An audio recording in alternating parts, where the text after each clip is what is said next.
AP వ్యాప్తంగా parent teacher meeting జరుగుతోంది. అన్ని ప్రభుత్వ, ప్రైవేట్ స్కూళ్లు, కాలేజెస్లో ఈ కార్యక్రమం నిర్వహిస్తోంది ప్రభుత్వం.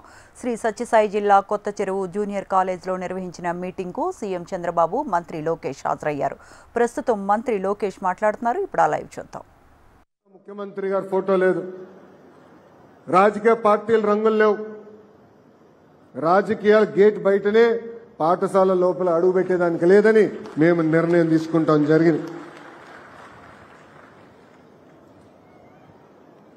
భారతదేశంలో ఎప్పుడు జరిగిన విధంగా ఒకే రోజు రాష్ట్ర వ్యాప్తంగా ఒక పండుగ వాతావరణంలో ఈరోజు పేరెంట్ టీచర్ మీటింగ్ జరుగుతుంది.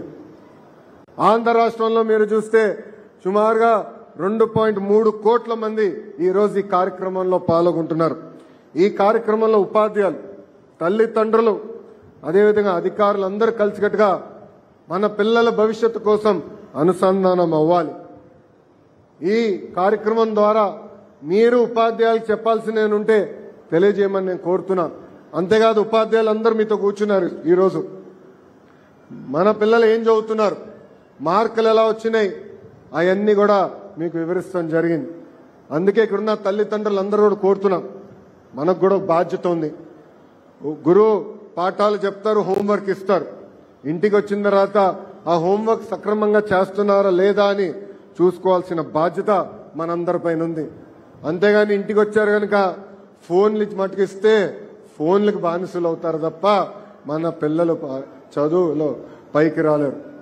అందుకే బాధ్యత కూడా తల్లిదండ్రుల పైన ఉందని ఈ సభాముఖంగా మీకు చెప్తున్నాం. ఇంతేకాకుండా గౌరవ ప్రధానమంత్రి నరేంద్ర మోడీ గారు ఏక్ పేడ్ మా కే నామ్ అంటే అమ్మ పేరుతో ఒక్క మొక్క నాటమని ఆయన పిలిపించారు. ఆ పిలుపు మేరకు నాకు అన్న సమానమైన పవన్ అన్న ఆంధ్ర రాష్ట్రంలో 1 కోటి మొక్కలు నాటాలని ఆయన సవాల్ ఇస్తున్నారు. ఈరోజు ఈ సభాముఖంగా చెప్తున్నా, పవన్ అన్న విసిరేసిన సవాల్ని నేను స్వీకరిస్తున్నా. ఒక్క విద్యాశాఖ ద్వారానే 1 కోటి మొక్కలు నాటి 3 సంవత్సరాలు ఆ మొక్కలు పెంచే బాధ్యత మా పిల్లలు తీసుకుంటారు. అందుకే మన పిల్లలకి గ్రీన్ పాస్పోర్ట్ ఇచ్చాం. ఆ గ్రీన్ పాస్పోర్ట్ లో ప్రతి సంవత్సరం మొక్క పెరిగిందా లేదా, 3 సంవత్సరాలు అయిన తర్వాత హెడ్ మాస్టర్ గారు ఆ గ్రీన్ పాస్పోర్ట్ లో సంతకం పెడతారు. ఎందుకంటే మన పిల్లలకు బాధ్యత పెరగాలి. మొక్క చూసుకుంటూ అనేది ఒక పవిత్రమైన బాధ్యత. ఆ బాధ్యత పెంచేదానికి ఈరోజు మన పిల్లలకి గ్రీన్ పాస్పోర్ట్ కూడా ఇస్తాం జరిగింది. ఇక్కడున్న పిల్లల్ని అందరినీ నేను కొన్ని విషయాలు చెప్పాలనుకున్నా. నా జీవిత ప్రయాణంలో నేను ఎన్నో నేర్చుకున్నా, మీతో పాలు పంచుకోవాలనుకుంటున్నా. మొదటిది, రోడ్ లెస్ ట్రావెల్డ్ పైన మనం నడక చేయాలి. అంటే అందరూ ఒక దారి వెళ్తే మనం ఇంకొక ప్రత్యేకమైన దారి మనం ఎంచుకోవాలి. దీనికి నేను రెండు ఉదాహరణలు ఇస్తాను నా జీవితంలో.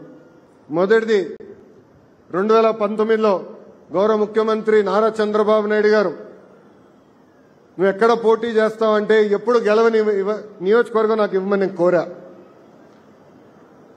ఆ నియోజకవర్గం పేరు మంగళగిరి. 2019లో 5,300 ఓట్లు మెజార్టీతో నేను ఓడిపోయా. ఓడిపోయిన రోజు నాలో బాధ ఆవేదన వచ్చింది. కానీ రెండో రోజు నుంచి ఆ బాధ ఆవేదన నాలో కసి పెంచి 5 సంవత్సరాలు కష్టపడి మళ్ళీ అక్కడనే పోటీ చేయాలని, గెలవాలని ఆనాడు నిర్ణయం తీసుకున్నాం. 2024లో యావత్ ఆంధ్ర రాష్ట్ర చరిత్రలో ఎప్పుడు రాని విధంగా నాకు మెజారిటీ ఇచ్చారు మంగళగిరి ప్రజలు. ఇది మన పిల్లలకి నేను ఎందుకు చెప్తున్నా, ఈరోజు పేపర్ చదువుతుంటే చాలా బాధ వస్తుంది. ఒక్క సబ్జెక్టులో తక్కువ మార్కులు వచ్చినాయని పిల్లలు ఆత్మహత్య చేసుకుంటున్నారు. ఒక్క సబ్జెక్టులో ఫెయిల్ అయ్యారని పిల్లలు ఆత్మహత్య చేసుకుంటున్నారు. అవసరం లేదు.